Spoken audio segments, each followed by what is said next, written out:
So this is Lecture 5 of Philo of Alexandria by Rabbi Lawrence Troster on October the 22nd, 2014.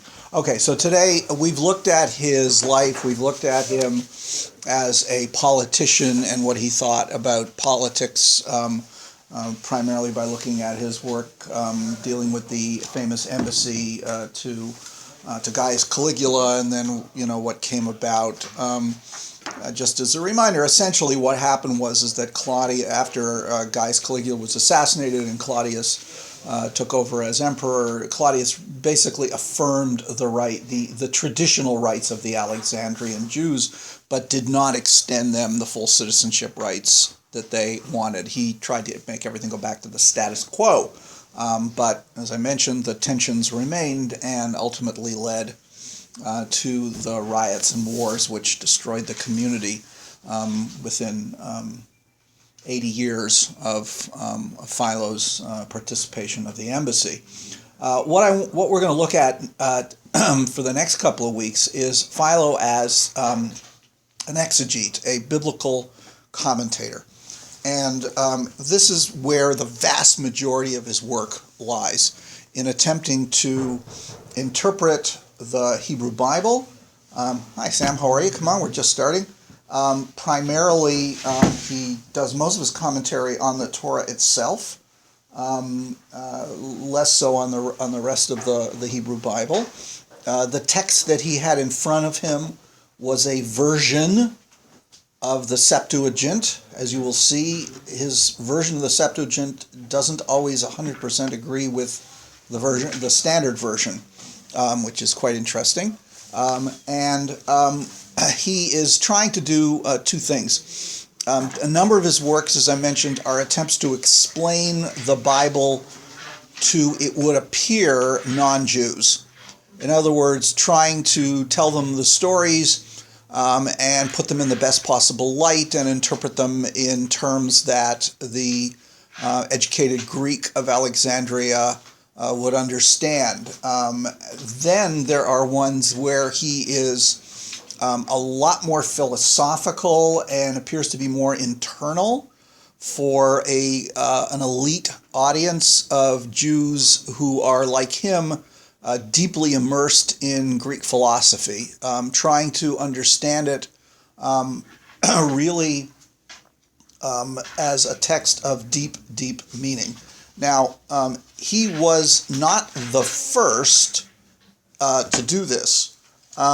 We have fragments of some earlier works by earlier Alexandrian Jews who did this. But their works basically do not survive. I mean, Philo is therefore the largest and most detailed evidence we have for this tradition, and we might say he's kind of the exemplar of the tradition. Are you talking about the second tradition? The second tradition of the philosophical analysis of the Bible. But was he the best of a band of writers? Was there I can't, probably, because his work survived. I mean, you know what I mean? In other words, it's kind of Darwinian, but he's not responding to anybody else? No, he isn't. Not that we know of. Rabbinic literature yet? No, this is before the rabbis. What's the first tradition? I'm sorry. Well, that there were already people doing this philosophical interpretation of the text.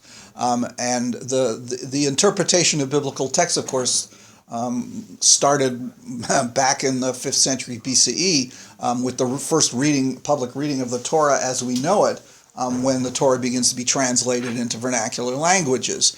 And when you might say that our earliest evidence for interpretation of the Torah leaning in a philosophical direction is the Septuagint itself.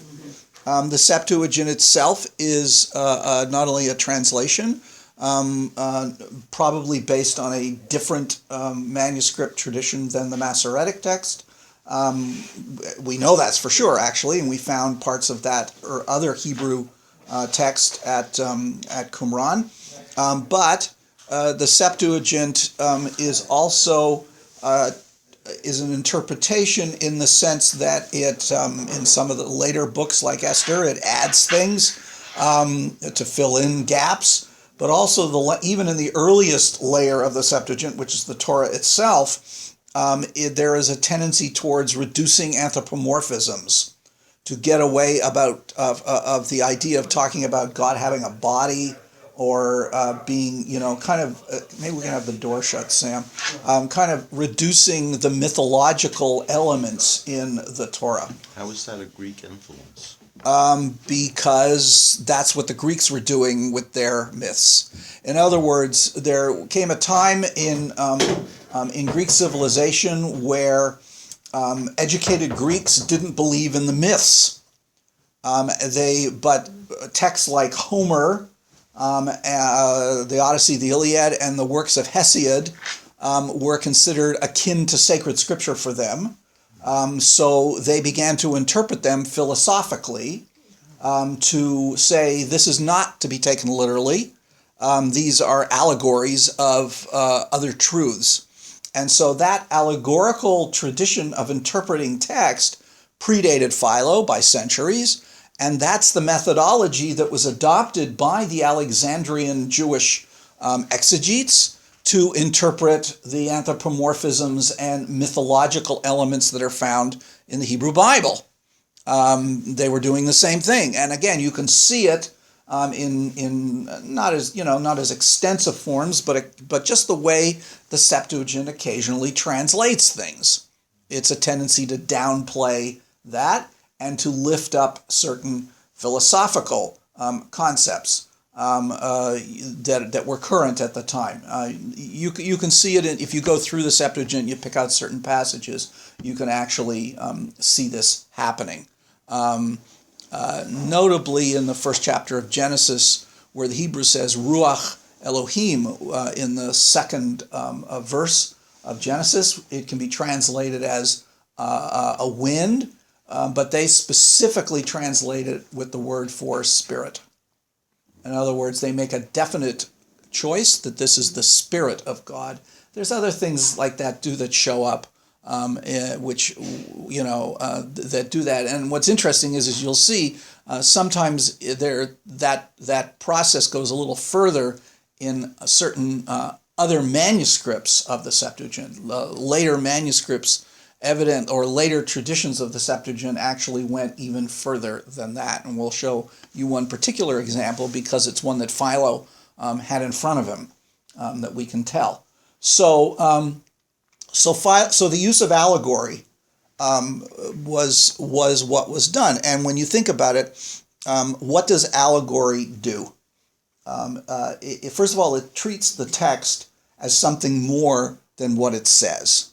You might still accept the literal text, as you will see. Philo does that for the laws, for the halakha of the Bible, but you can also use it to see the text as a code for something else. Now, when we did Spinoza, I talked about the fact that by the Middle Ages there was a fourfold method of interpreting biblical text, which the fourfold division Jews got from Christians. The Jews refer to it under the rubric of the acronym Pardes, where the pshat is the plain meaning of the text. The D, the drash, stands for drash, a homiletical. The S stands for sod, the mystical.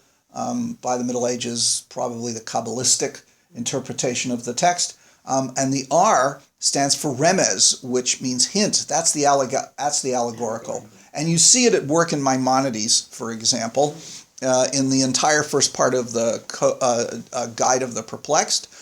He takes apart language, anthropomorphic language about God and other things, and he shows you that they're not to be taken literally. So this is a very, very long tradition, and Philo's influence to Judaism is indirect. It's kind of the genetics of all of this, because Philo heavily influenced the early church fathers, who were also reading the Greek allegorical material directly. That tradition became influenced Islam, and then to Judaism. So it kind of went Philo, Christianity, Islam, Judaism. So even though Maimonides never knew of Philo, never read Philo, he was in effect part of that same tradition. And as I told you in the Spinoza class, Spinoza is the one who ended it. He's the one who said, this is nonsense.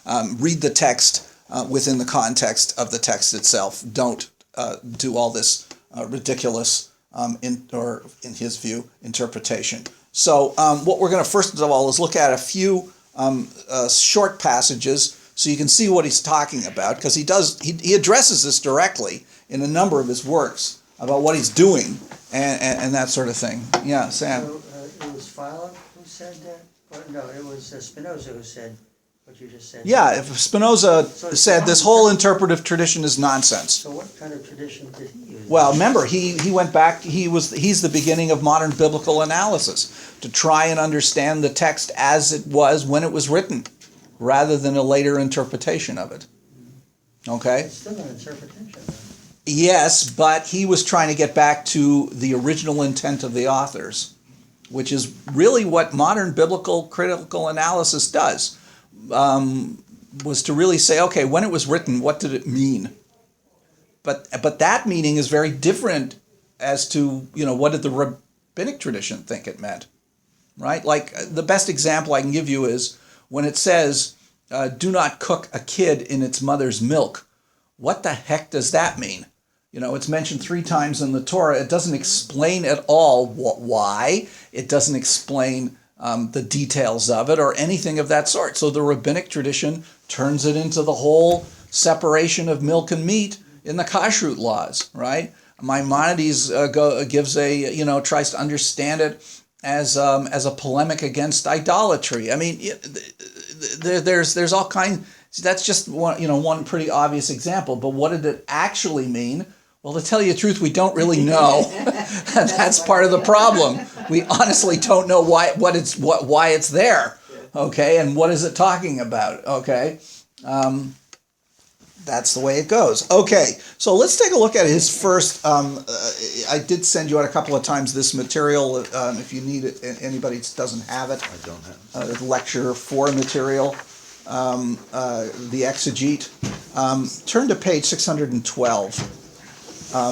This is in his book, The Special Laws, which is an analysis of the laws in the Torah.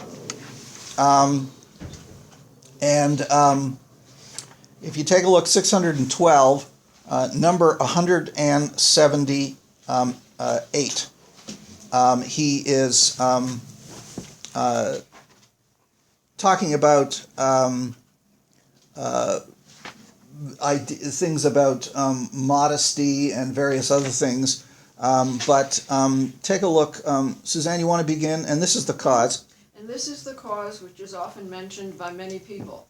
But I have heard another also, alleged by persons of high character, who look upon the greater part of the injunctions contained in the law as plain symbols of obscure meanings, and expressed intimations of what may not be expressed.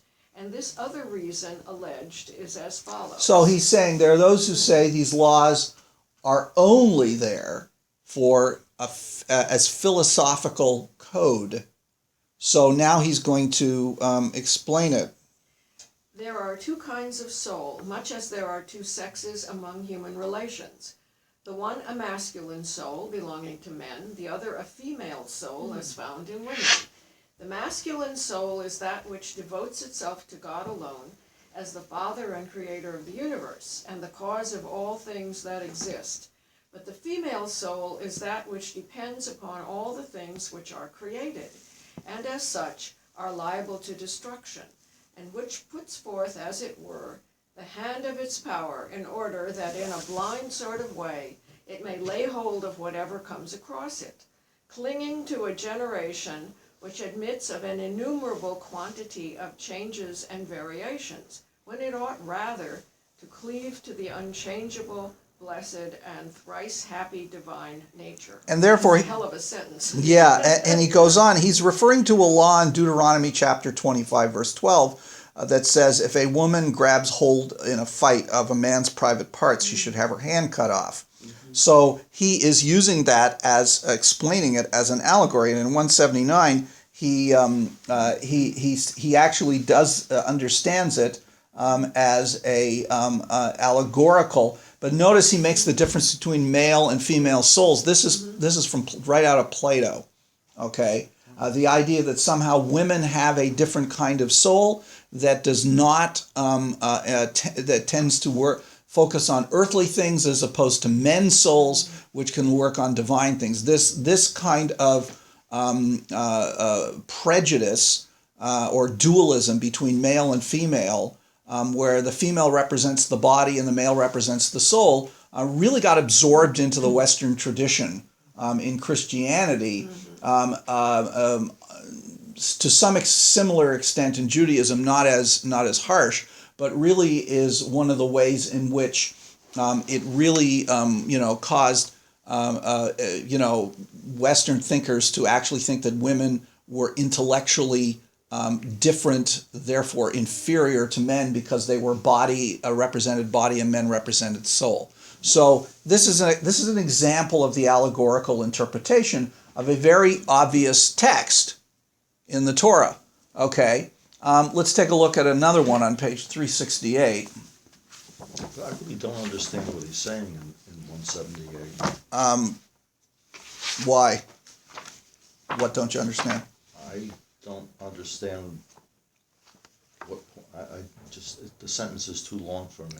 Well, okay, so go back to it then. lost in it. There are two kinds of souls, as there are two sexes.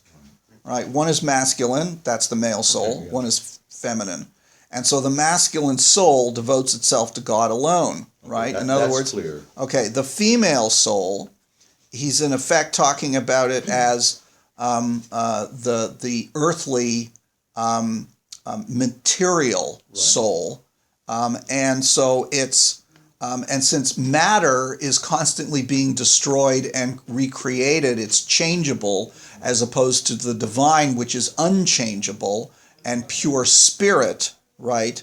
The female soul puts forth, as it were, the hand of its power, in order that in a blind sort of way it can lay hold of whatever comes across it. What In other blind words, sort of way mean? not with any intention, kind of just happening. So in some ways, the symbol of the female grabbing the genitals of the man, the genitals being the generative element by which a new soul is generated, right, is a kind of is an extremely negative act. Okay. It's philosophically negative.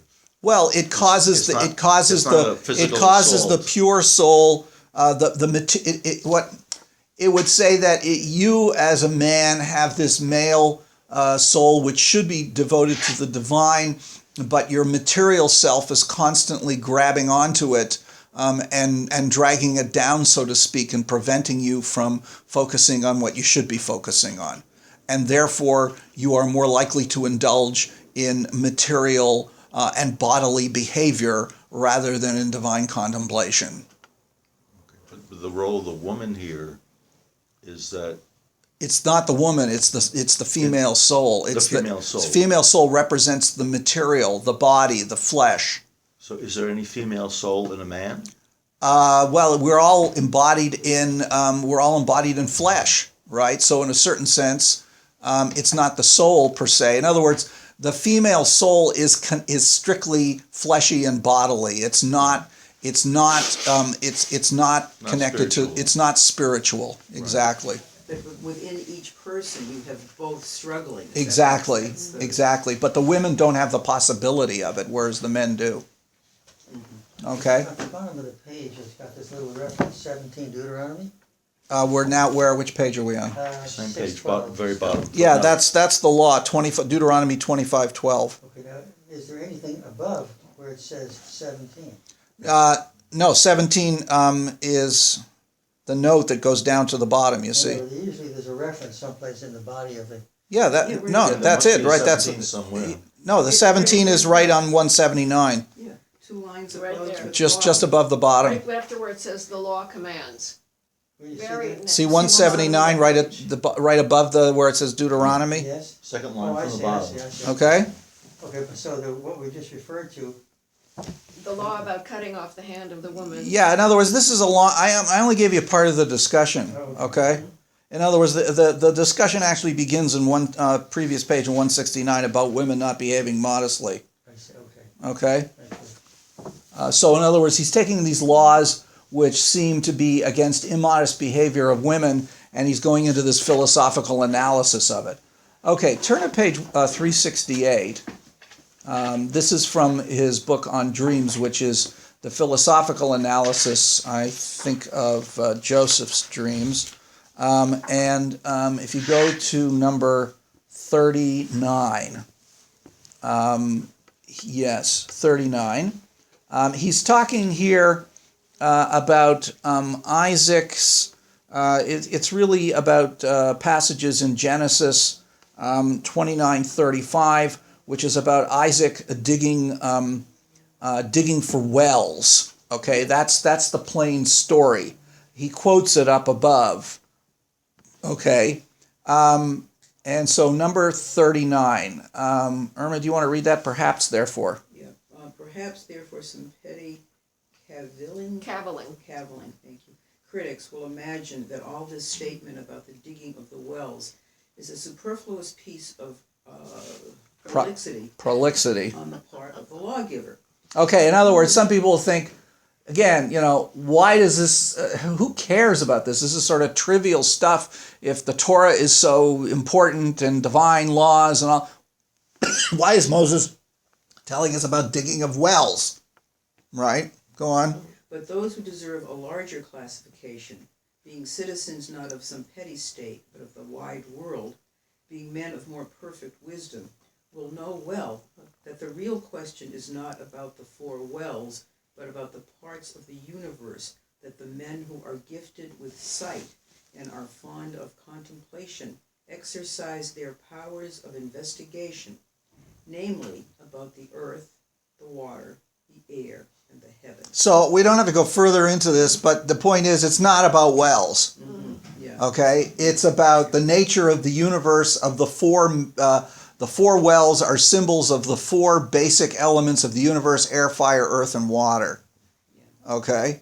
Or in his case, he says the earth, the water, the air, and the heavens, which are made out of fire. So the point is, this is a perfect example of how he's saying, you think this is trivial, this is not trivial. And of course, this is exactly what the Kabbalistic tradition does. The Kabbalistic tradition goes even further and reading each part, each word, each letter of the Torah as a code. Not merely an allegory, but a code. So they go like, if I were to pull up, and maybe next week I'll do that. We'll look at a passage that Philo is interpreting, and I'll find the passage from the Zohar, for example, and you'll see it. It's like it's way off the edge compared to this. Okay. It's interesting. The earlier readings we did were really very easy to read. Yes. Now that he's into philosophy, it's very much true. more. Right. Why That's why right, does it the was really translator straightforward. use Yeah. words like Fun to read. cavilling, Yeah. which nobody in this room knows? Because this is an old translation. This translation goes back to the, I don't know, end of the 19th century. What was it? It's not a modern translation. So these were words that people understood at that time? Oh To yeah. cavil means to fuss over, Yeah, petty- split hairs. Yeah, petty I never heard the complaints. word. Yeah. I've heard it, I just don't know how to pronounce it. And what is prolixity? I've heard of it, but I don't remember what it means. Prolixity? That means wordy. Wordy, yeah, Wordy, Verbose. wordy. verbose. This is written in what language? What language did he write? Translated Greek, from Greek to Greek. Greek. Yeah, that's why they say it's Greek. As I said, this is C.D. Young. It was translated between 1854 and 1855. Wow. Okay, so it's Right.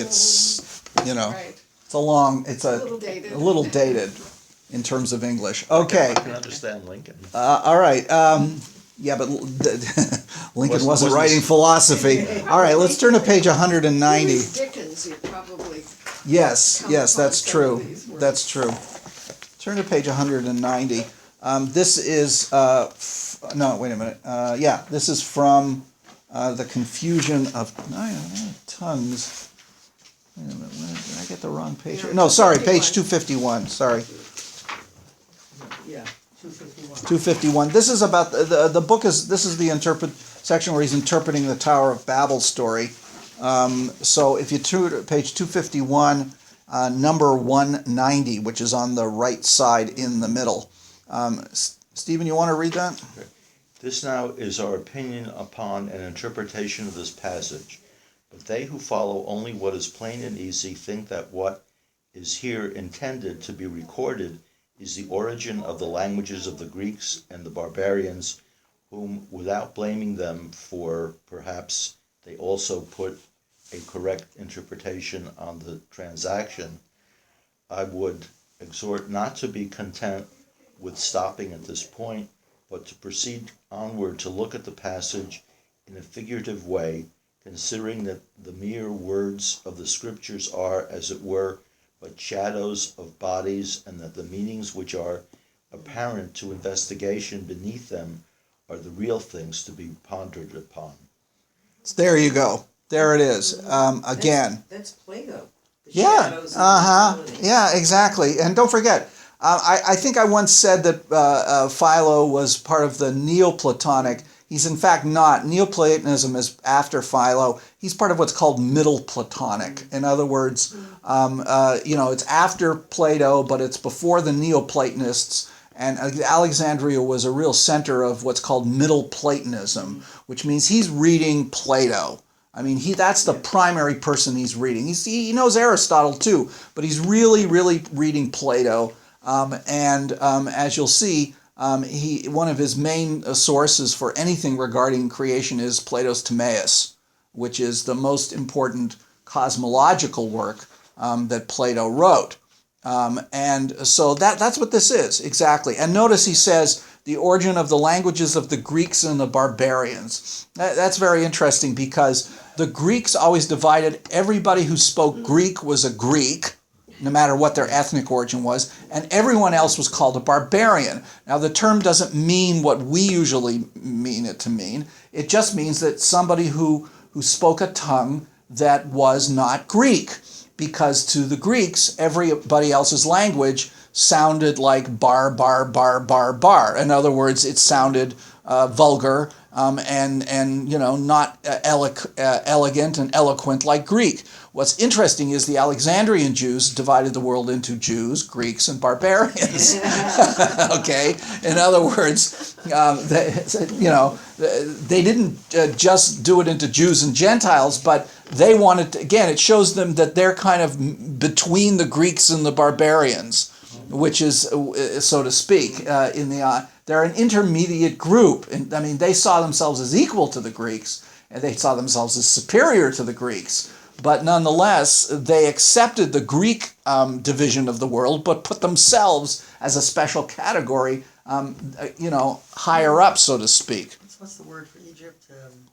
Egyptus. No. Oh, in Israel, in Hebrew? Mitzrayim. So didn't the Israelites talk about Israelites and everybody else was Mitzrayim? No. Everybody else. They were in the Bible. They were very particular about where everybody came from. In other words, they always referred to people from the geographic area that they came from, or we would say sometimes the ethnic. But they didn't make a division between ethnic and a geographical designation. They were very careful to speak about the Canaanites, the Egyptians, the Moabites, and so on and so forth. Is the word goyim used? No, the word goyim is not used in the way Yiddish. In Philo? Yeah, but it's a Hebrew word just meaning nations. Right, I'm saying. It doesn't mean Gentile nations. It doesn't mean every other nation. No, it's Israel? actually, there are times where it refers to Israel is referred to as a goy. Right. Okay, meaning a nation. Okay, goy kadosh, holy nation. So when they say goyim, they include Israel. It can be used to refer to Israel. It's not a term that's used a lot. Usually they refer to themselves as Am Yisrael or Right. Bnei Yisrael. But yeah, sometimes in a famous passage in Exodus 19.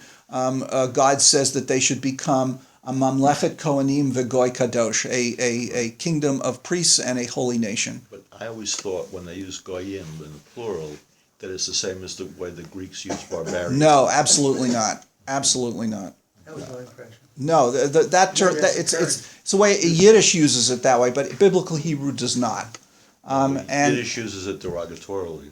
well, yeah, okay, but it's the Yiddish term for Gentile, basically. Right. Okay, but it's not in the Hebrew Bible, and I don't think I don't in the Middle Ages. Not necessarily, not necessarily. Okay, so let's look at the next passage on page 346.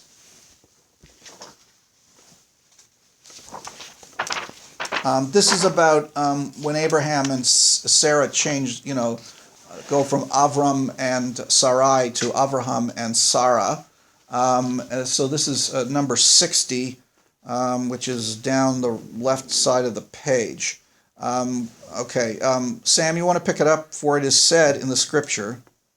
For it is said in the scripture, thy name shall not be called Abram, but Abraham shall thy name be. This is Genesis chapter 17 when this happens. Okay, go on. Some, then, of those persons who are fond of disputes and who are always eager to affix a stain upon what is irreproachable, on things as well as bodies, and who wage an implacable war against sacred things, while they culminate everything which does not appear to preserve strict decorum in speech, Decorum.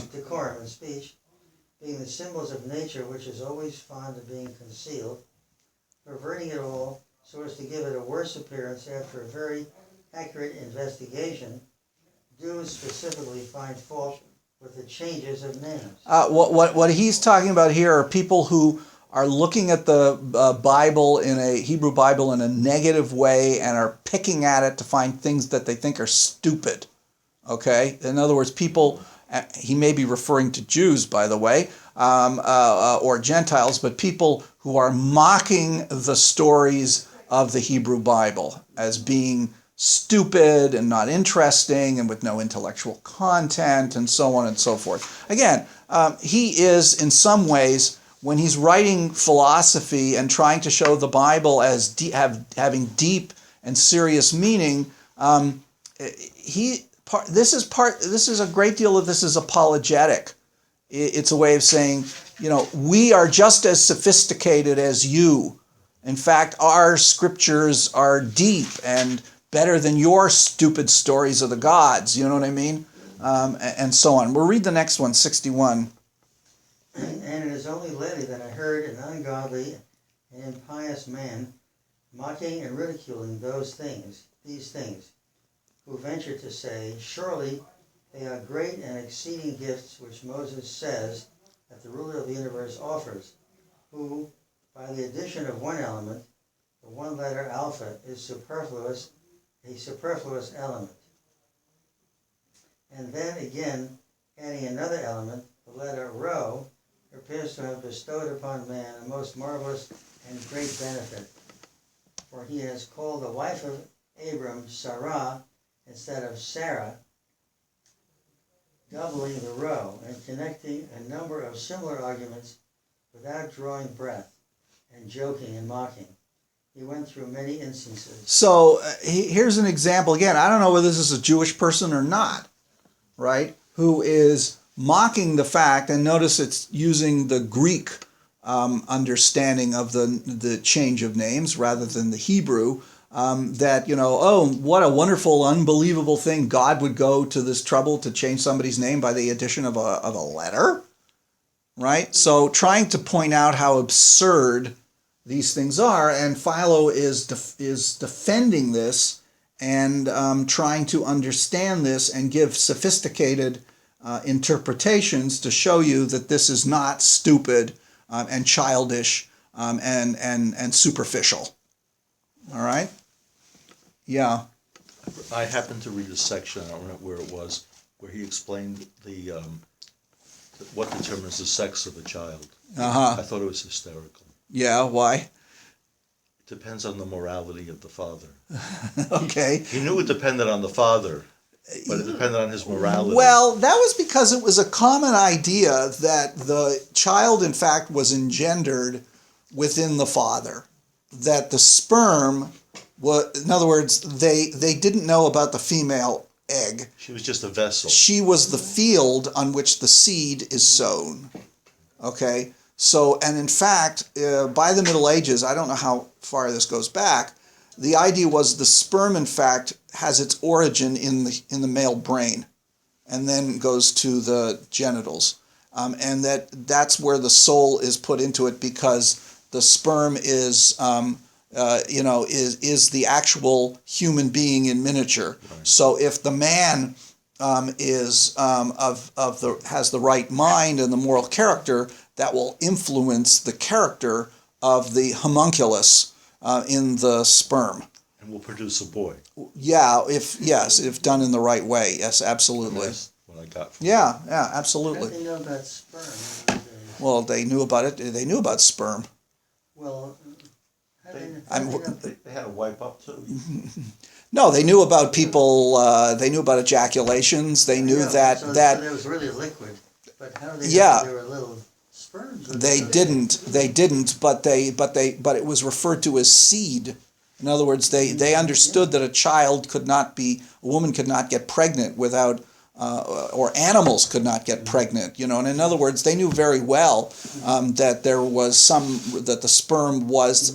They said, like, they called it seed. It's called that in the Hebrew Bible. Maybe they knew something about frogs and the jelly and the seeds within the jelly. It could be, but the point is they absolutely understood that just as you sowed seed in a field, so animals had sperm, right, that were sown in by the male animal into the female, that caused the female therefore to grow. They made an analogy with plants, essentially. That's really what it was. They saw that the plants were the obvious way to understand it, and they applied it to animal reproduction as well.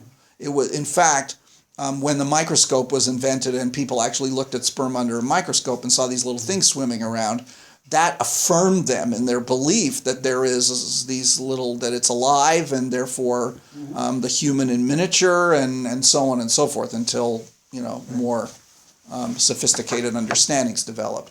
Okay, so all right, so go to page 82, number 96. Have I got this right?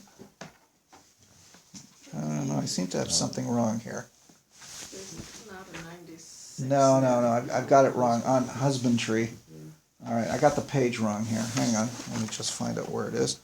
174. That's husbandry. 76? No, I'll tell you in a second.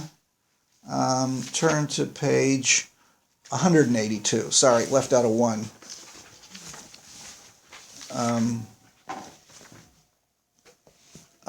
Here again, he is talking about various kinds of breeding. Let's see. This is really based. He's talking about Genesis 9. When Noah begins after the flood, plants a vineyard and becomes drunk. So he's interpreting essentially that whole story. So in the passage before we're going to read, he's referring to a verse in Genesis 49, and he's understanding the issue of he's referring to the soul as a dragon. So with somebody, where are we up to?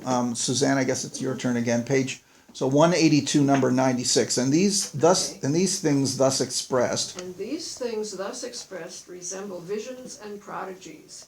I mean the account of one dragon uttering the voice of a man, and pouring his sophistries into most innocent dispositions, and deceiving the woman with plausible arguments of persuasion. Oh, he's referring to the serpent and Eve, right? That he's referring to the serpent as a dragon, at least in this translation. I don't know what the original Greek is. So that the serpent is talking, right?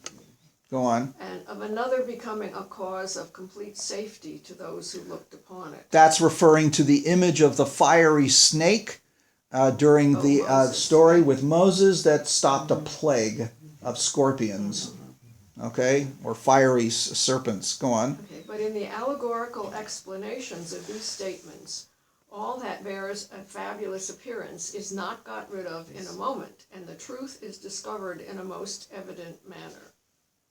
Keep The going. serpent then, which appeared to the woman, that is to life depending on the outward senses and on the flesh, we pronounce to have been pleasure, crawling forward with an indirect motion, full of innumerable wiles, unable to raise itself up, ever cast down on the ground, creeping only upon the good things of the earth, seeking lurking places in the body, burying itself in each of the outward senses as in pits or caverns, a plotter against man, designing destruction to a being better than itself, eager to kill with its poisonous but painless bite. So there's an interpretation of the serpent in Genesis Pleasure. chapter 3. Pleasure. Right. It is the symbol, it's an allegory for pleasure. So let's take a look what the brazen serpent meant. But the brazen serpent made by Moses, we explain as being the disposition opposite to pleasure, namely patient endurance, on which account it is that he is represented as having made it of brass, which is a very strong material. So this is again a great example of how he takes something which on the surface a sophisticated Alexandrian could say, what, a talking snake? Are you nuts? I mean, this is a stupid mythological story, no different than the, stupid stories that we find. That's what they were saying about their own. Yeah, legends. exactly. In other words, you have to understand, by this point in history, the traditional Greek and Roman religions were in decline. Yes, the Romans still practice. I mean, masses of Romans were just as probably superstitious and whatever, and had home shrines and everything like that. But the official cults by the educated and moneyed elite were looked upon more as kind of things important for civic order, and really didn't believe in the gods anymore. And they actually believed in a kind of philosophical monotheism, right? Not God as a being, but God as underlying being. In other words, they were following and because of this, all the traditional paganisms were in decline, and you saw the rise of a whole bunch of new religions, which attracted masses of people because they promised new messages and salvation and so on. And Christianity became one of those, but there were others, as I mentioned, Mithraism, the cult of Isis. There were a number of different new or revised religious groups that were, making their way around the ancient world. Rome, as I said, was famous for its fads, religious fads, the latest religious fad, and Judaism was one of them in some circles in Rome. Probably not in Alexandria, but so it wouldn't have been unusual for somebody, either Jewish or Greek, to come and start mocking the stories in the Bible because they're, talking snakes. I mean, it's all right. Let's go on. It's interesting that this pleasure is tied into that female soul. Yes, It's exactly. the same, Exactly.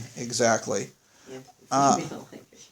All right, so the next work is called On the Posterity of Cain, which is about how when Cain gets expelled by God after the killing of of Abel. So this is really Genesis 4:16. So this is his interpretation of that, and it's found on page 132. And we'll start right at the beginning. So Irma, do you want to read that? Yeah, 132, what numbers? Right at the beginning, number 1. Okay. And Cain went out from before the face of God and dwelt in the land of Nod, opposite to Eden. Now we may raise the question whether we are to take the expressions which occur in the books that have been handed down to us by Moses and to interpret them in a somewhat metaphorical sense, while the ideas which readily present themselves as derived from the names are very deficient in truth. Keep going. For if the living God has a face, and if he who desires to leave it can with perfect ease rise up and depart to another place, Why do we repudiate the impiety of the Epicureans, or the godlessness of the Egyptians, or the mythical suggestions of which life is full? For the face is a portion of an animal, but God is a whole, not a part, so that it becomes necessary to invent for him other parts also, a neck and a chest and hands, and moreover a belly, feet, and generative organs, and all the rest of the countless number of internal and external faculties. And the fact of God's having passions like unto those of man follows of necessity from the fact of his having a form like that of man. Since all those limbs are not superfluous and mere exuberances, but have been made by nature as assistants of the weakness of those who possess them, and she has adapted them That's nature. has adapted them in a manner suitable to and consistent with their natural necessities and offices. But the living God has need of nothing, so that he does not at all require the assistance to be derived from the parts of the body. He cannot possibly have such parts at all. Okay, so what is he trying to interpret?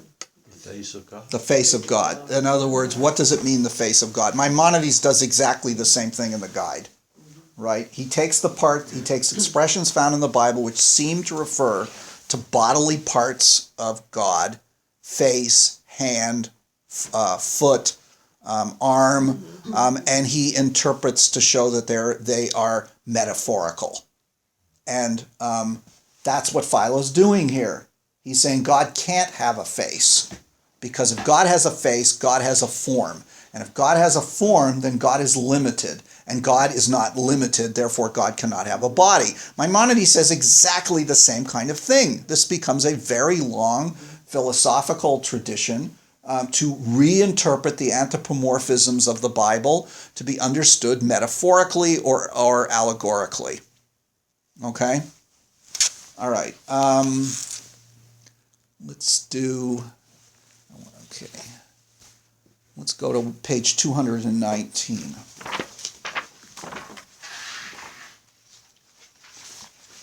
This again is on the coming out of the story of Noah getting drunk. If we go to 144, this one is talking about Samuel.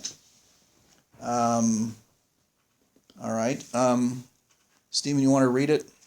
Bottom of the right side. But Samuel was perhaps in reality a man, but he is looked upon not as a compound animal, but as mind rejoicing only in the service and ministrations of God. For the name Samuel being interpreted means appointed to God, because he looked upon all such actions as are done in accordance with vain and empty opinions to be shameful irregularity. Okay, we can stop there. In other words, the previous section, when Samuel was born, his mother made him a Nazir, right? That he wasn't going to drink any wine and so on and so forth. So notice he is, again, interpreting the name of Samuel, but he's philosophically. He's not translating it correctly. He's translating as he understands it. Well, okay. That's literally not what it... Well, what does it say actually in the text?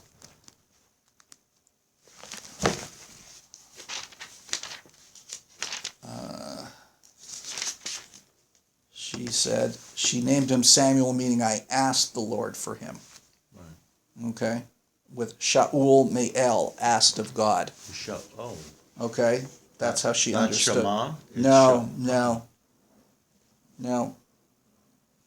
But it doesn't make sense. And then those interpretations often are rather far-stretched. Yes, exactly. They absolutely are. In other words, very often they're etiologies which actually don't fit. And in this particular case, it doesn't. Okay. All right. Let's take a look at the migration of Abraham on page 261.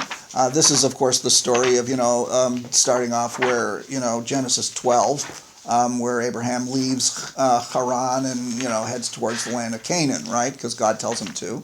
So page 261, number 89. Okay, Sam, you want to read that? For there are some men 261. at the bottom, Bottom of the right. bottom right, number Okay. 89. For there are some men who, looking upon written laws as symbols of things appreciable by the intellect, have studied some things with superfluous accuracy, and have treated others with neglectful indifference, whom I shall blame for their levity. For they ought to attend to both classes of things, applying themselves both to an accurate investigation of invisible things, and also to an irreproachable observance of those laws which are notorious. But now men living solitary by themselves, as if they were in a desert, or else as if they were mere souls connected with the body, as if they had no knowledge of any city or village or house, or in short of any company of men whatever, overlook what appears to be what appears to the many to be true, and seek for plain naked truth by itself, whom the sacred scripture teaches not to neglect a good reputation, and not to break through any established customs which divine men of greater wisdom than any time have enacted or established. What he's trying to do here is defend. There are people who only look at the allegorical interpretation and say the text is never to be taken literally. He is now going, he's attacked those people who only understand the text literally. Now he's going after the people who don't accept the plain meaning of the text, because he accepts, I don't know if he accepts that snakes talked, but there's many parts of the Torah that you have to just accept what it says, even if it does have a deeper meaning, right? Read on. For although, number 91, at the top of 262.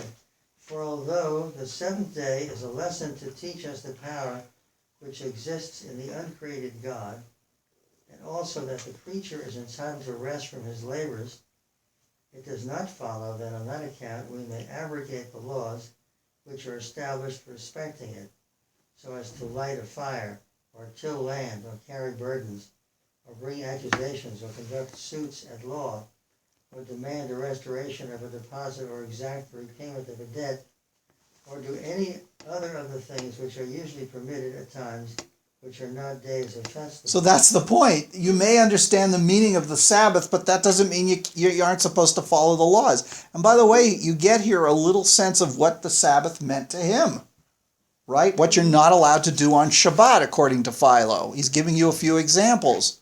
Very interesting. Lighting fires, tilling land, carrying burdens. And then notice, you can't go to court.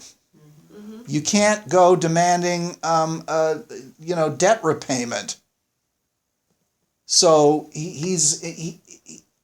I don't know. There are people who go through Philo and pick out these things and then compare them to rabbinic halakha. So I don't, but the fact is that some of these things are not mentioned in the Torah, by the way. So the question is, he has his own. In Alexandria, they have their own understanding of what's permitted and not permitted on Shabbat, and conducting business is obviously not permitted.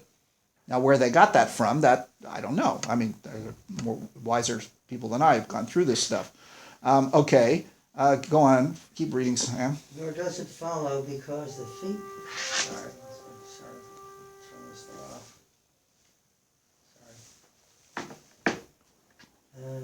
Nor does it follow because the feast is the symbol of the joy of the soul and of its gratitude towards God, that we are to repudiate the assemblies ordained at the periodical seasons of the year. He's talking to the Chagim here, right? Sukkot, Passover, Shavuot, Nor because the rite of circumcision is an emblem of the excision of pleasures and of all the passions and of the destruction of the impious opinion, according to which the mind has imagined itself to be by itself competent to produce offspring, does it follow that we are to annul the law which has been enacted about circumcision? So in other words, just because circumcision is a symbol of this, this, and this, doesn't mean that we don't circumcise our male children.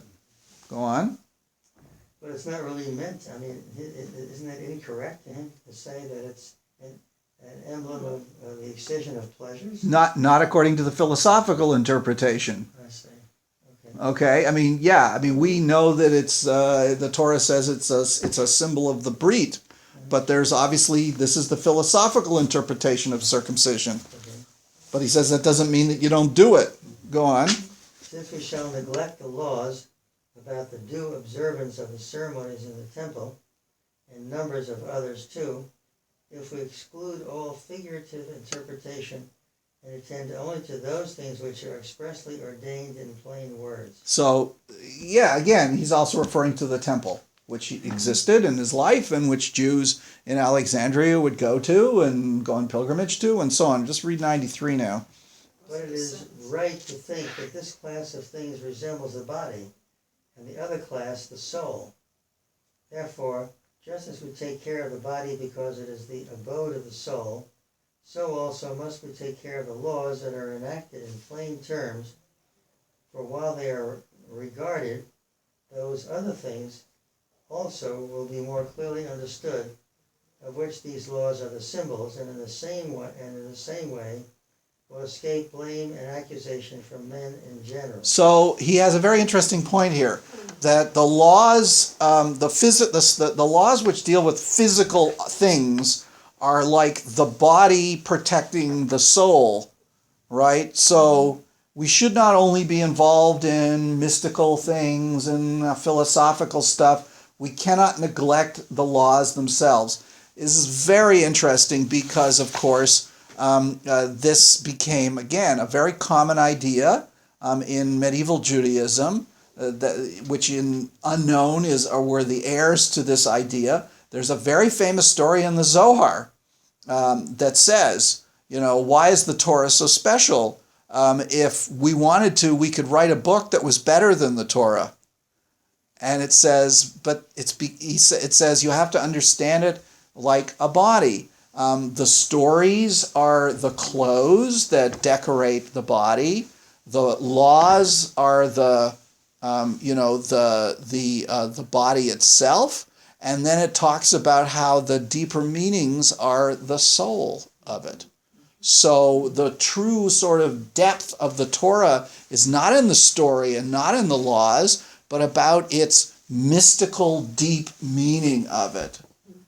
But don't think, therefore, that we have to neglect the other stuff. It's fascinating. If you neglect it, then you will not have the benefit of the philosophical Exactly. insight as well. Exactly. Let's look at one more on page 126.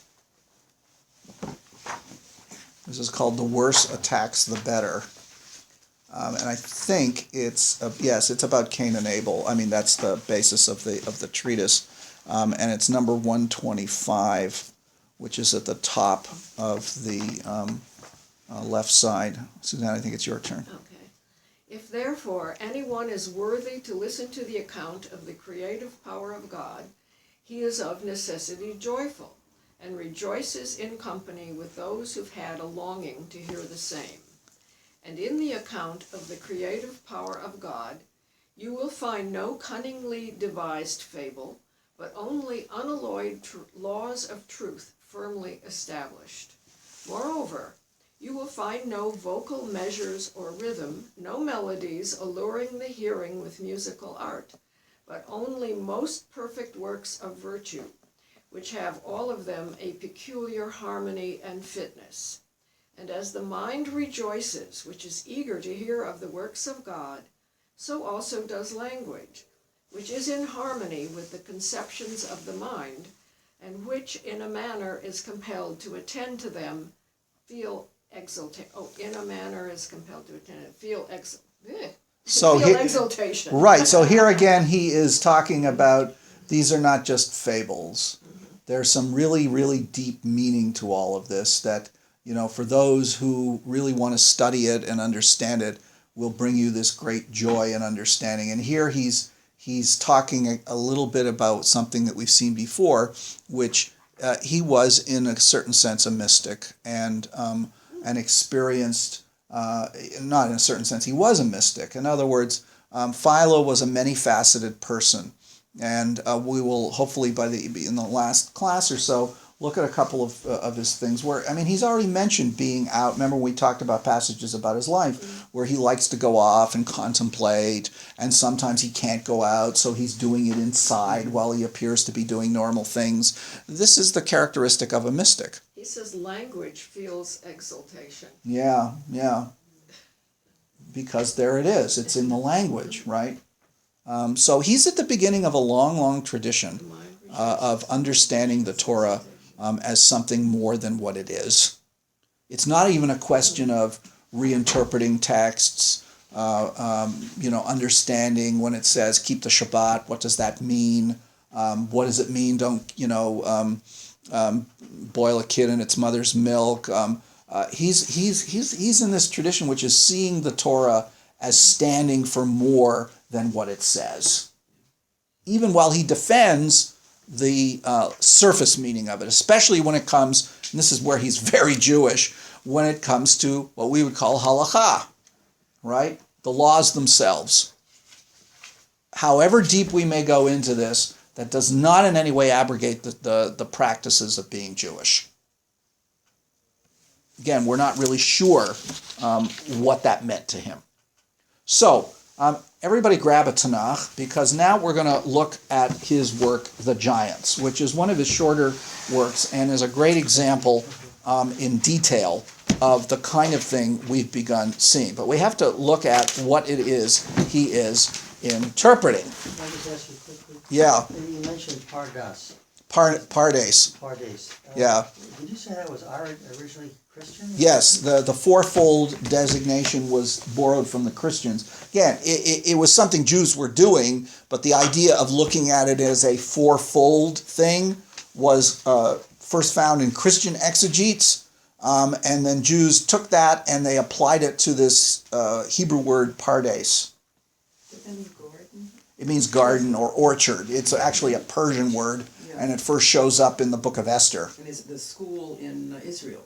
Yes, a school. Yes, there's a because it was also utilized in the Talmud to refer sometime to heaven, the ultimate mystical state. I mean, it's a word that has a long and rich series of connotations.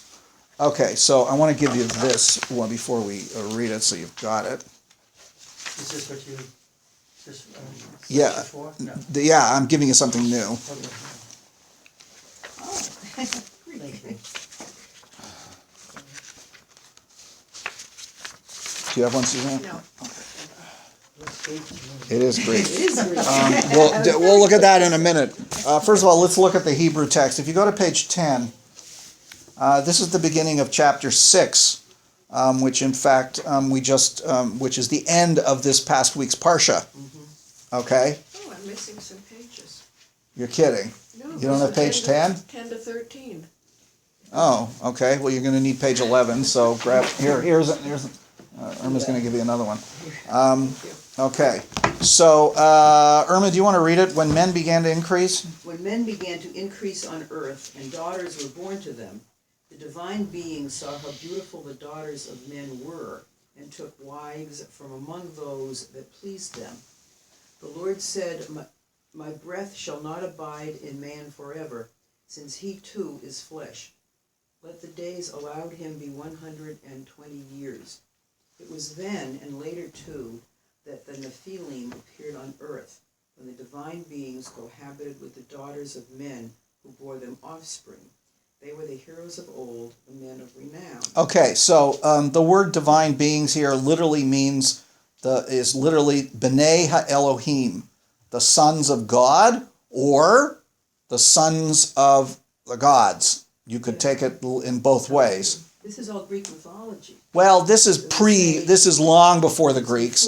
This is a fragment of a myth that the editors of Genesis only put in a little bit of, because this, in fact, is one of the rationales for the flood. At the beginning, starting in verse 11, it talks about the earth becoming corrupt and being filled with Hamas, which means violence and lawlessness. So there are two rationales for the flood. This is one of them, that the heavenly beings began to mix with the earthly beings. They were producing hybrids.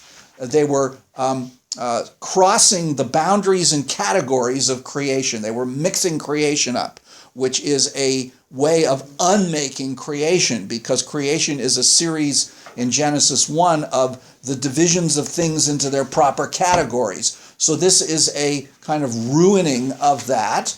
The second rationale is the violence that the earth is becoming corrupted with. Okay, so this story, again, it's a fragment of a larger piece. The B'nai Elohim, who are they? What does this mean? Gunther Plaut very nicely summarizes the various interpretations of it in his commentary. He translates, he talks about how Hurrian, Phoenician, and Greek myths told of titans, supermen of great stature and strength, who were supposedly the offspring of between gods and men. That's what the Nephilim are. They're referred to in other parts of the Bible, by the way, as the Anakim, like when the Israelites send the spies into Canaan, they say the Nephilim are there. So the Nephilim are giants. And notice the name probably comes from Nephal, meaning fallen ones. But then Plaut mentions, he says, one old understanding that these were angels, perhaps fallen ones, fallen angels, who've come down to earth. Another view is that the text in Genesis 6:2 records an angelic sin, and that Psalm 82:1, 6 and 7 are references to this incident. Cassuto, who was an Italian Jewish Bible scholar of the 30s, I believe, denies this and does this view that it is not so much survival of mythology as a reply to it.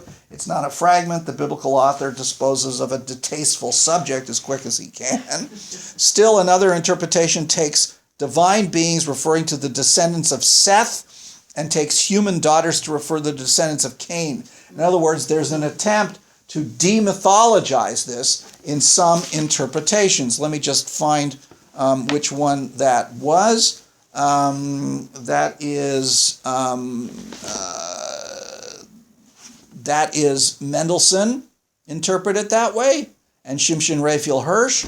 And the phrase has also been taken as recording interclass marital unions. Sons of the aristocracy married daughters of the common folk. Who did this? This is Rashi. This is Ibn Ezra.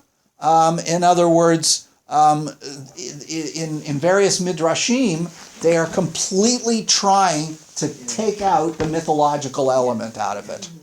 Okay?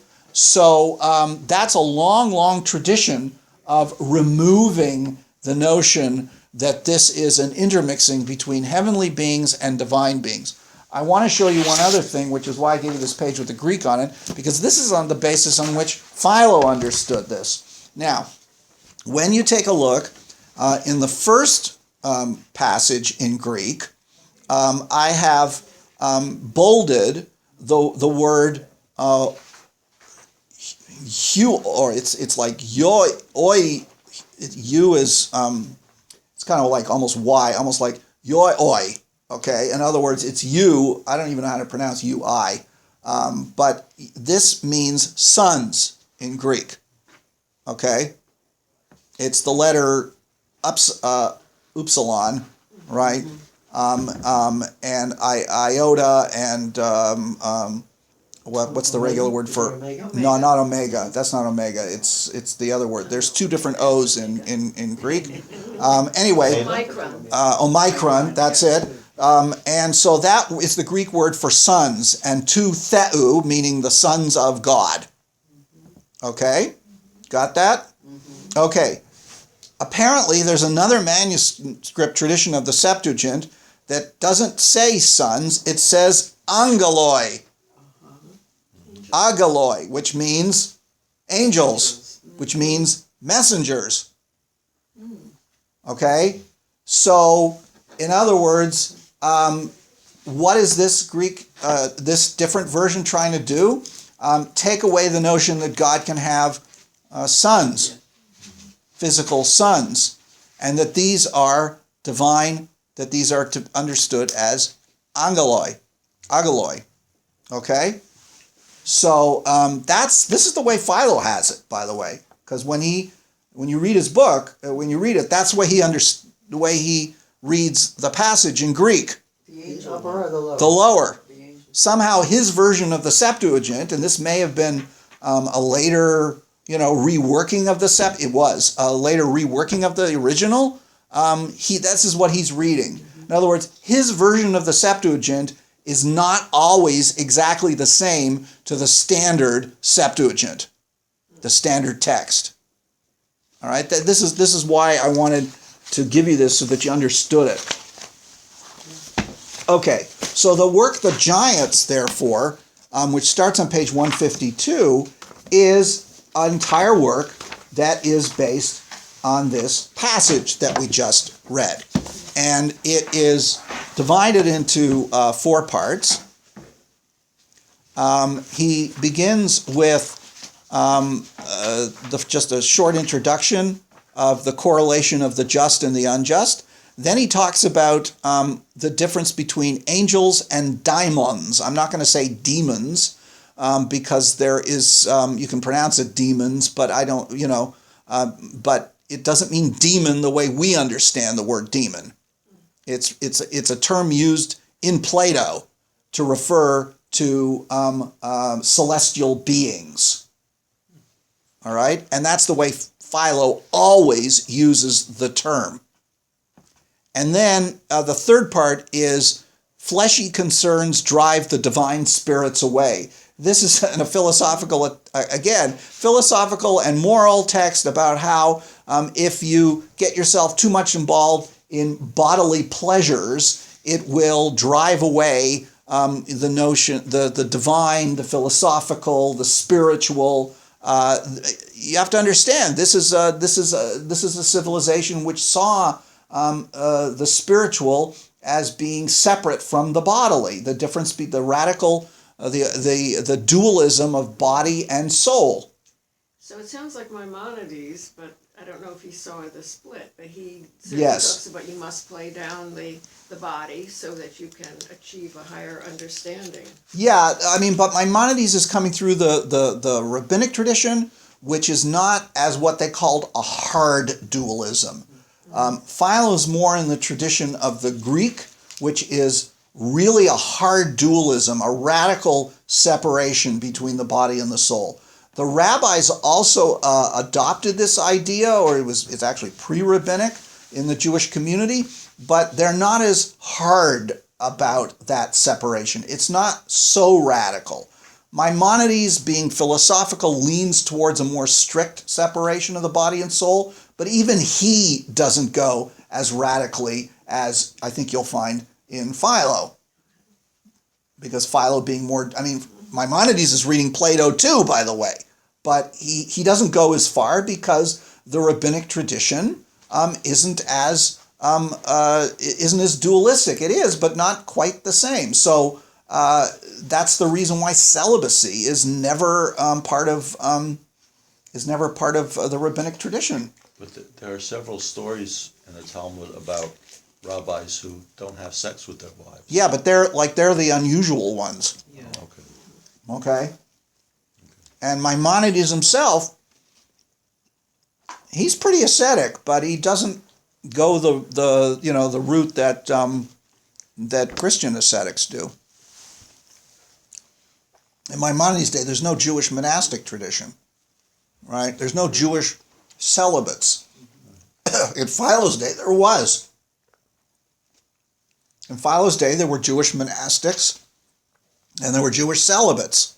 Well, the Essenes and the Therapeutai in Egypt.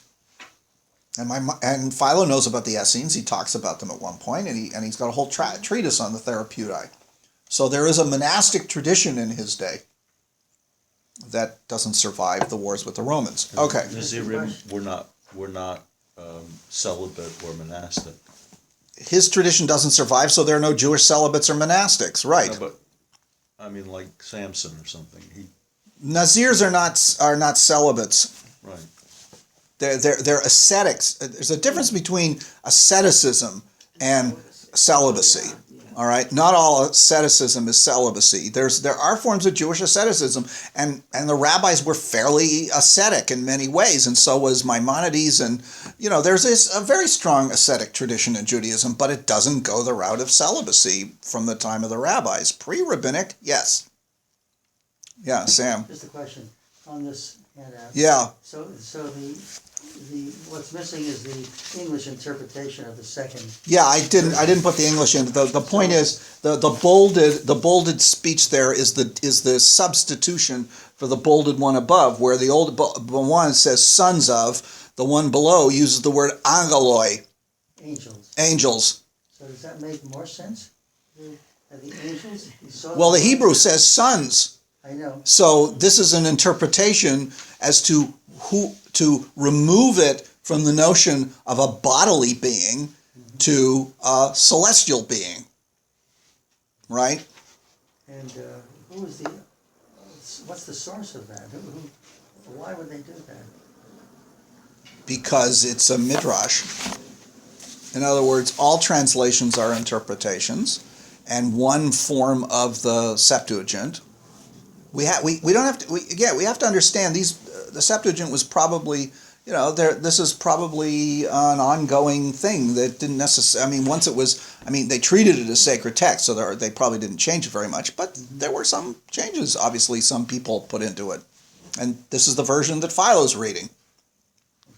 Why does it have Latin underneath the titles? Because all the works of Philo are known by their Latin titles. I have no idea why. Which he used? No, he didn't use them. This is Western scholars refer to them that way. Okay, whose turn is it? I think it's you read the biblical part, Irma. So why don't you start with the page 152 on the giants? And it came to pass, when there began to be many men upon the earth, that daughters also were born to them. I think it here worthwhile to raise the question why, after the birth of Noah and his sons, our race increased to a degree of great populousness. But perhaps it is not difficult to explain the cause of this, for it always happens if anything appears to be rare, that its contrary is found exceedingly numerous.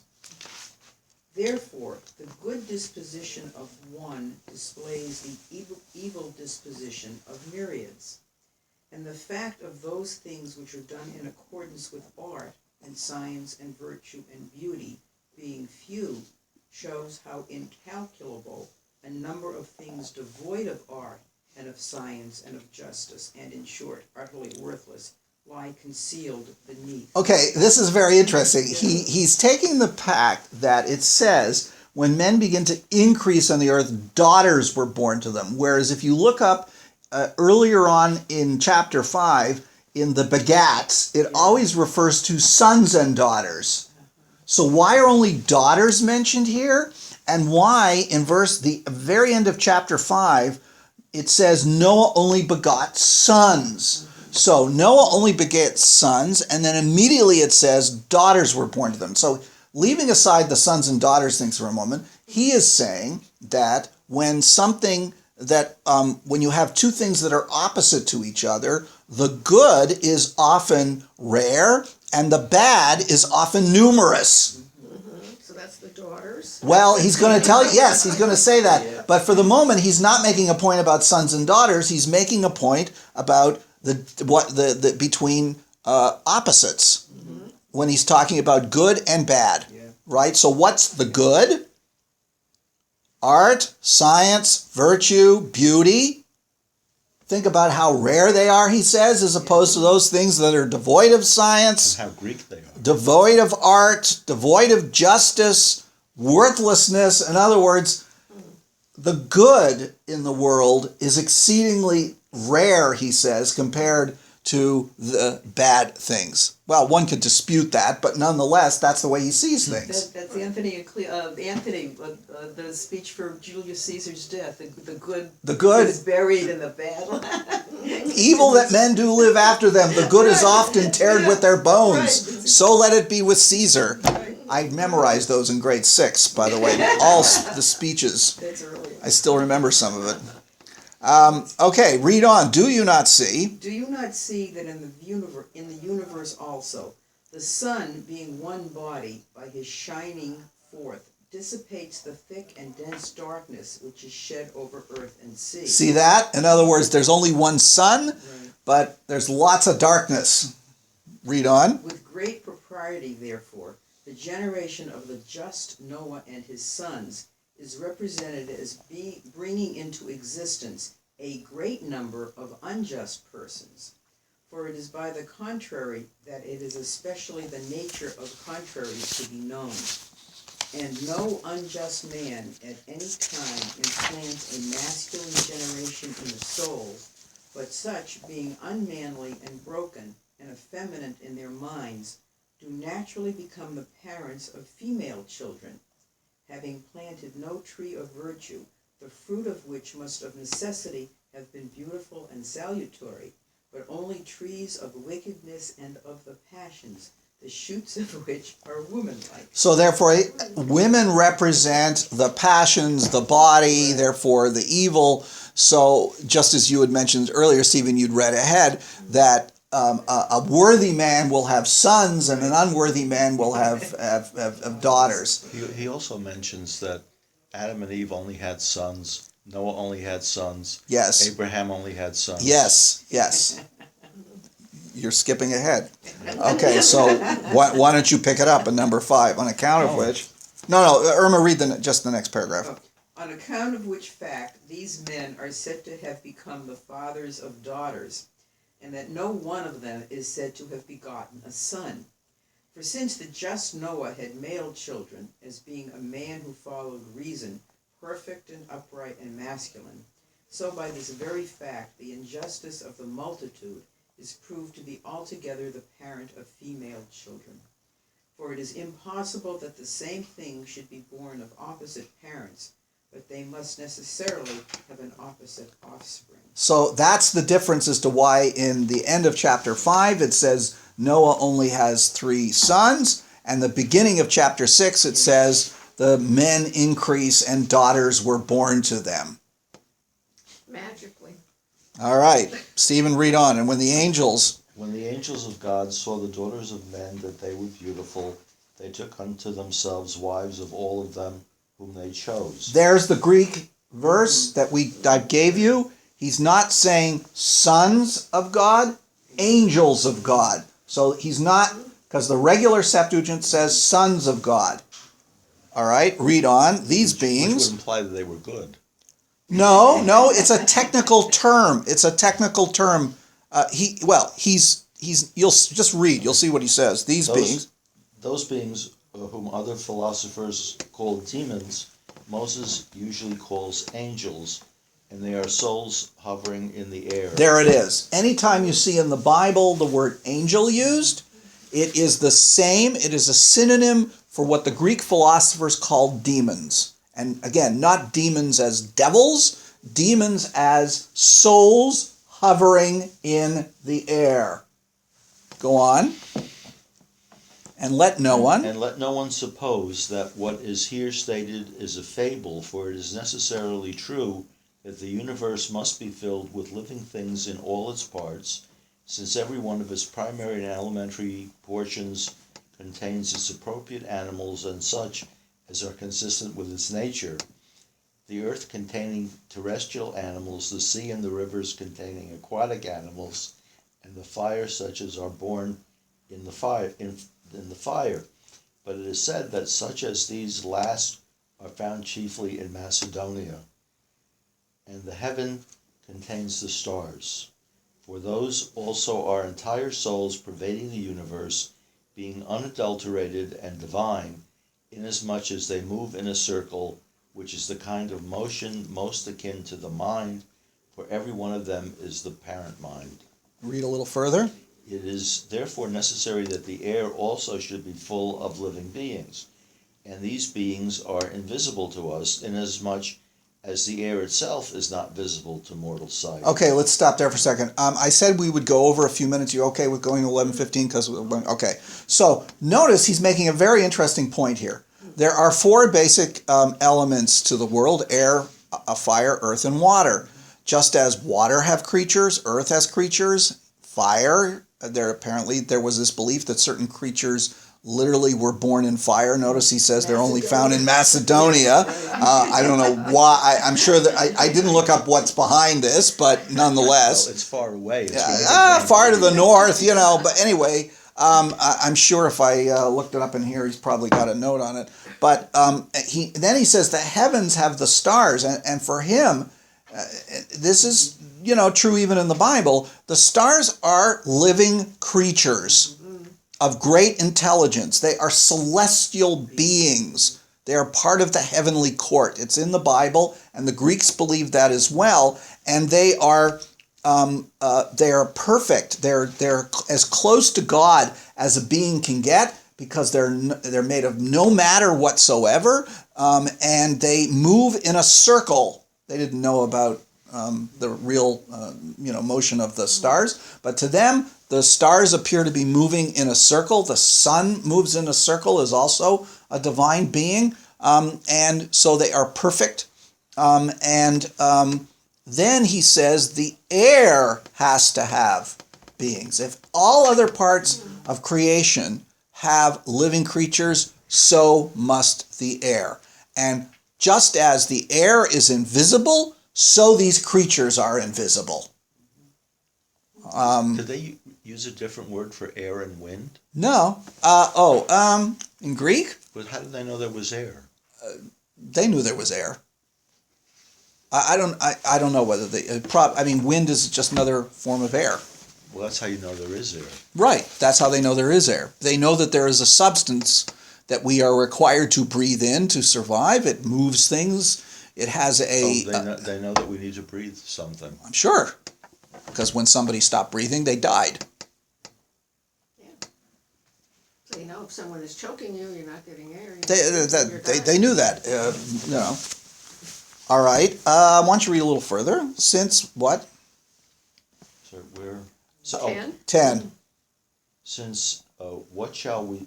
Oh no, 9. I think he had stuff. No. Oh, all right, 9. But it does not follow. But it does not follow, because our sight is incapable of perceiving the forms of souls, that for that reason there are no souls in the air, but it follows of necessity that they must be comprehended by the mind, in order that life may be contemplated by life. Since what shall we say? Must we not say that these animals, which are terrestrial or aquatic, live in air and spirit? What? Are they pestilential afflictions accustomed to exist when the air is tainted or corrupted, as if there were the cause of such assuming vitality? Again, when the air is free from all taint and innocent, such as it is especially wont to be when the north wind prevails, does not the imbibing of a purer air tend to a more vigorous and more lasting duration of life? Oh, this is very interesting, isn't it? What creatures that are terrestrial, aquatic, live in air and spirit? Isn't there they believed that many diseases came from foul air? So that's what he's referring to here. Pestilential afflictions accustomed to exist when the air is tainted or corrupted. And when the air is free from all taint, when you have fresh air blowing in, isn't that invigorating, and so on? Go on, number 11. It is then natural that medium by which all other animals, whether aquatic or terrestrial, are vivified should itself be empty and destitute of souls. On the contrary, even if all other animals were barren, the air by itself would be bound to be productive of life, having received from the great Creator the seeds of vitality by his especial favor. So there you go. All right.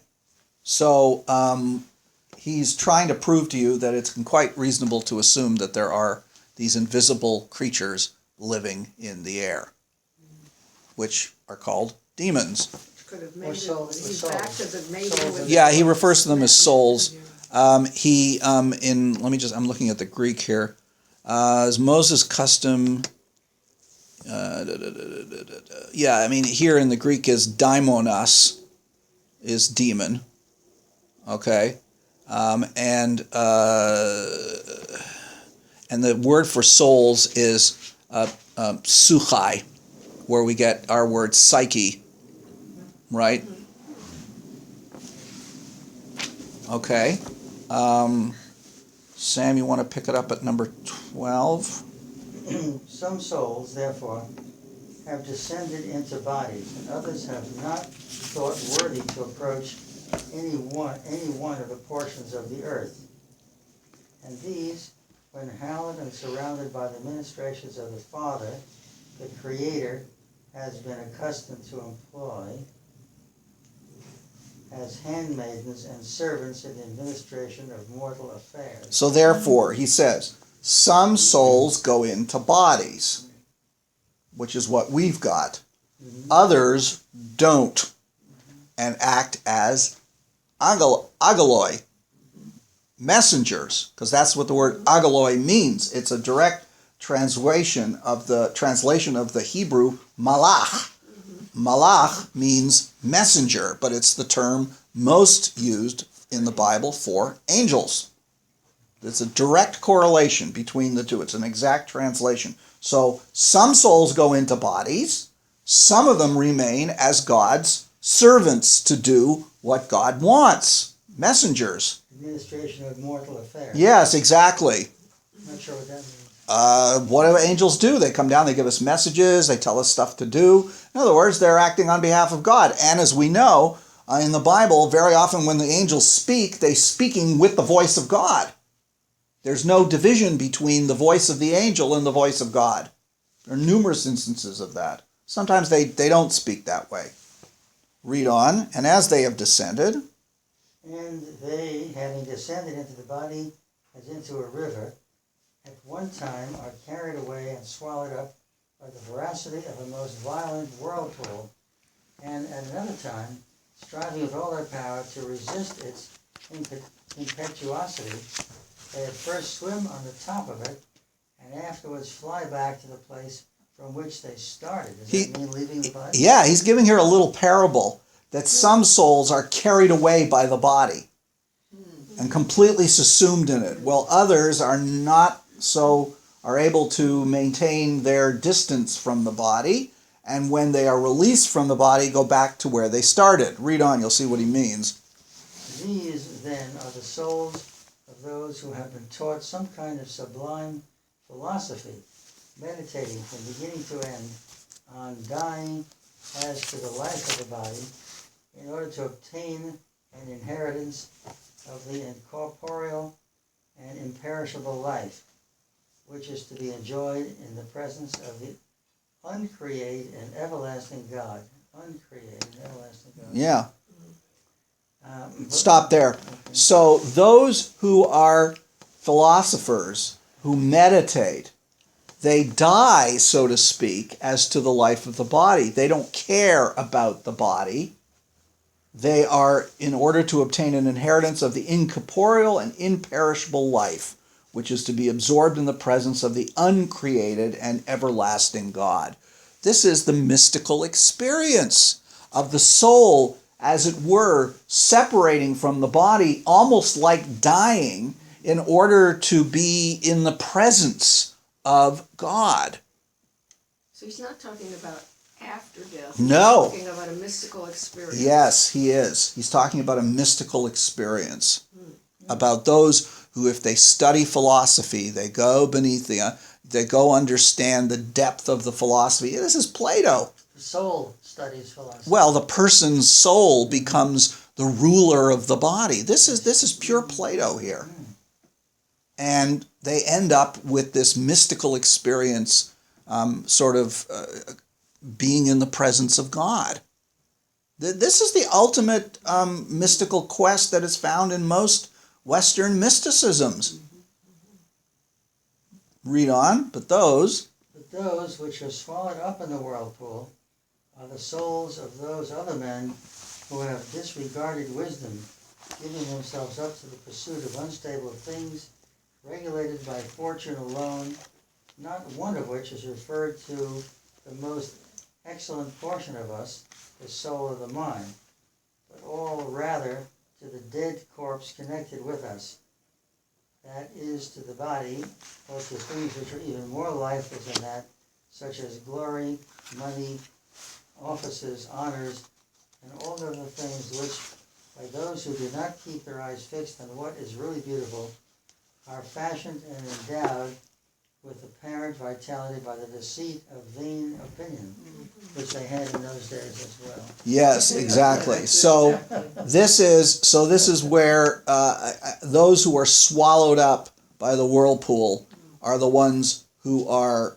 completely connected to fleshy things, glory, money, offices, honor, right?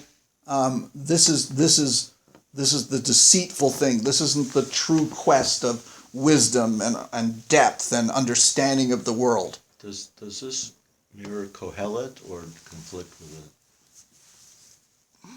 I don't know. I don't know if Philo read Kohelet, but Kohelet is different. He's influenced by a different philosophical tradition. He's not influenced by Plato. He's influenced more by the Stoics, and He talks about all the vanity in the world. he doesn't talk about mysticism, though. In other words, for him, what it means is you have to understand that that Everything comes to nothing. everything comes to death. Ultimately, we all die. It's all Right, worthless and there's in no, the end. there's we don't understand God. God exists. We're supposed to honor God, but we have no understanding of what God is. God does what God wants. We have to live the best way we can, and we cannot think that we are going to find true happiness through wisdom or riches or anything else. We may get some, and we can get a little bit, but we have to understand ultimately the wise man and the fool both end up in the same place. And while it is better to be wise because we'll live a better life, don't think that that's going to somehow save us from death.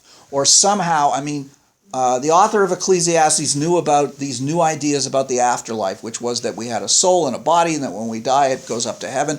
He knows about that, and he rejects it. He says, we are just like animals. We come from the earth, we go to the earth, we're no different than they are. He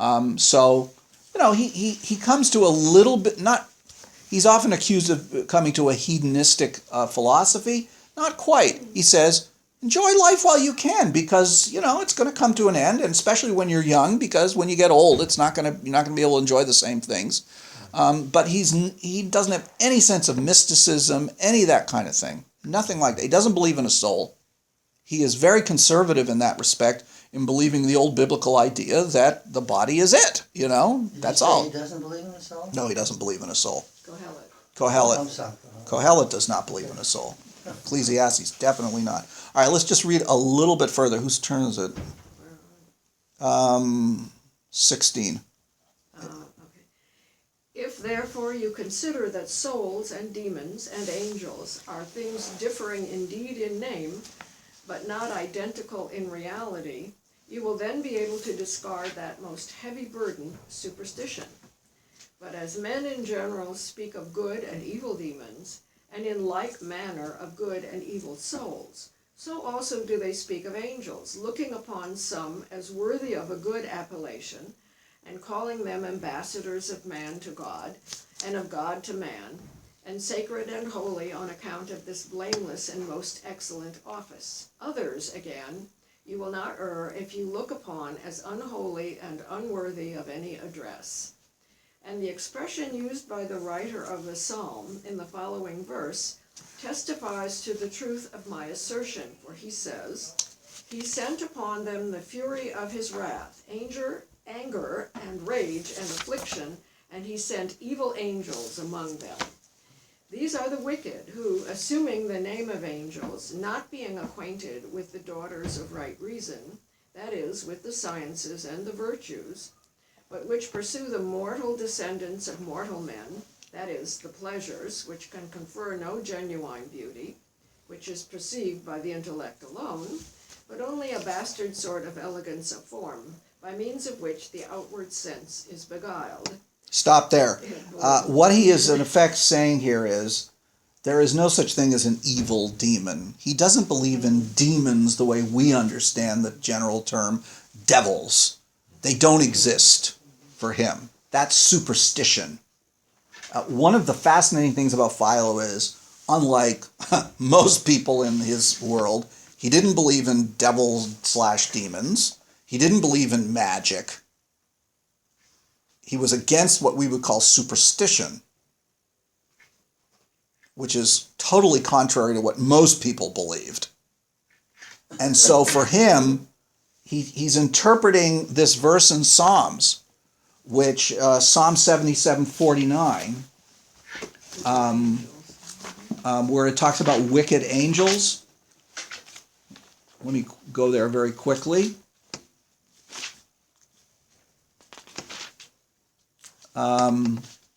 What's this? 77:49. It's a different. The Psalms numbered differently. I think in our Masoretic text it's Psalm 78. Yes, he inflicted his burning anger upon them, wrath, indignation, trouble, a band of deadly messengers, Malachi Ra'im, which can be deadly messengers or deadly demons. Now, in the original biblical text, it probably refers to the idea that, not evil, but I think the translation gets it better, deadly, because God can bring about deadly destruction, God's wrath. And of course, in one version of the 10 plagues, the final plague is not done by God himself, but by the mashchit, the destroyer, who later tradition interpreted as the angel of death. So, in the original biblical context, there are angels that can inflict terrible, horrible things on humans as the extension of God's anger. He doesn't want that, because he doesn't believe that agaloi or daimons can do any of that sort of thing, because they never get involved with the physical world per se. So what does he do? He interprets them, the wicked who assuming the names of angels, meaning wicked people who don't go on the side of the good angels, are better angels, so to speak, but don't know about science and the virtues, but are involved in terrible and fleshy and horrible things. Let's just read 18 and we'll stop with that.